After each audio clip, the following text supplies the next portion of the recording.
It's space weather! Looking at the sun at 171 angstroms. We got no sunspots. The coronal hole wind stream has died down.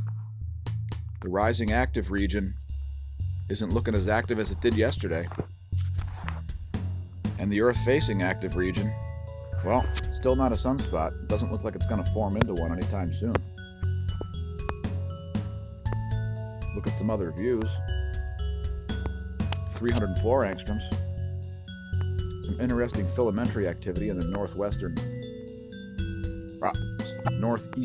limb, that is.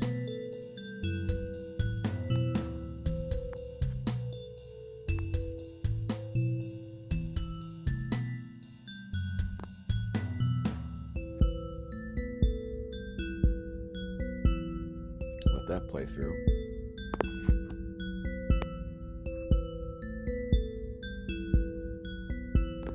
Filaments dancing around the southeast portion as well.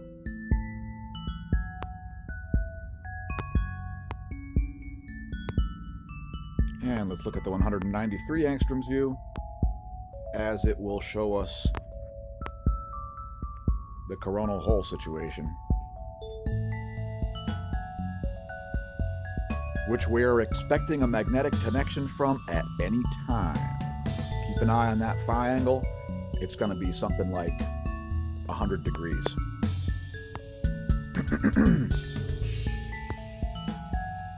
Checking out globalincidentmap.com on the quakes tip. Last 8 hours have been pretty quiet.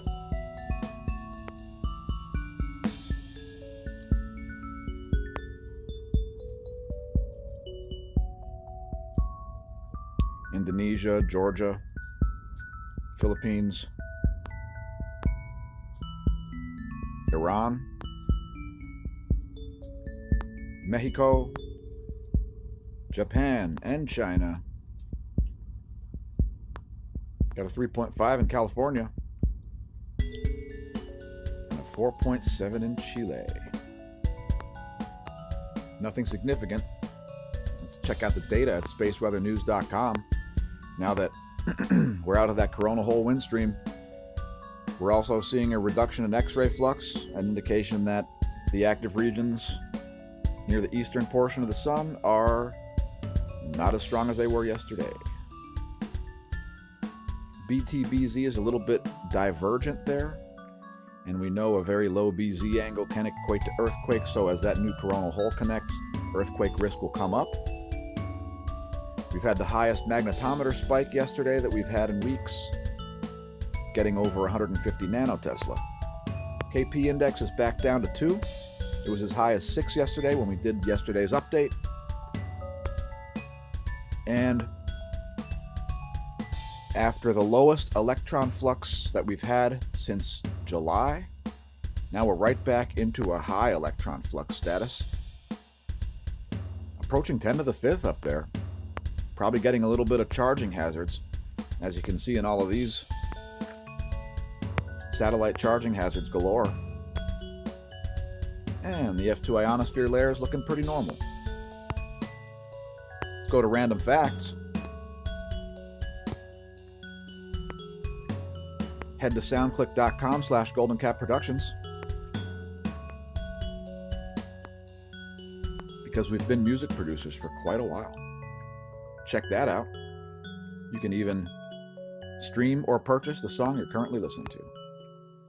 An attempt at polyphony from the year 2009.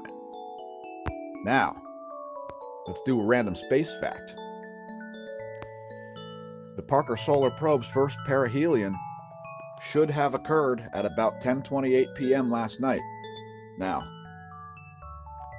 we can't get a status on the Parker probe because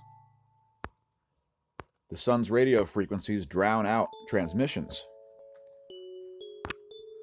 It's the fastest object mankind has ever built, reaching a speed of 213,200 miles per hour.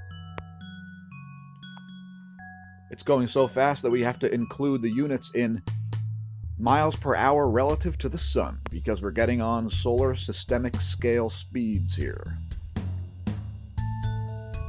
We're expecting it to fly. We expected it to fly through material at about 3.6 million degrees. It does have a thermal protection system, which should keep the circuitry inside at about room temperature if everybody did their jobs right. So, gotta wait a couple days, and there should be some interesting data coming back, possibly challenging cosmology as we know it. Links to the article in the description below. Look at the real-time solar wind.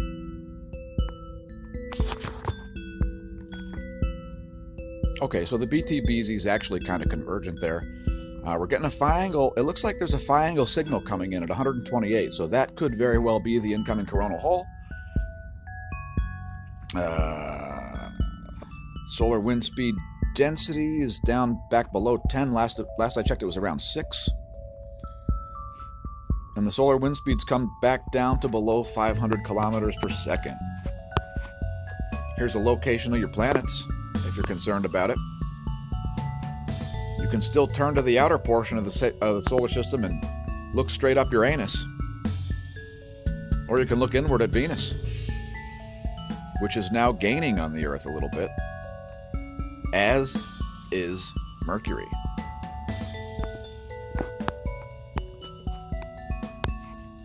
Checking out the cosmic ray situation at the Oulu, Finland neutron monitor. And indeed, as predicted, the solar wind went up and the cosmic ray flux went down. Standard issue. Let's see if Antarctica agrees. And indeed it does. Look at the dips. When your KP index goes up, your cosmic ray flux goes down. Known fact. Totally related to solar activity. It's what makes the Earth go round. Let's close things out at 193 angstroms. Thanks everybody for watching. Please do check out our other social media sites such as minds.com/smashomash, facebook.com/smashomash, and indeed instagram.com/smashomash. Happy Election Day. Go out and vote in the midterm elections if you know what you're voting on. And if not, I don't really care if you vote or not. And on your way to voting, don't drink. And if you drink, I don't really care if you vote, honestly.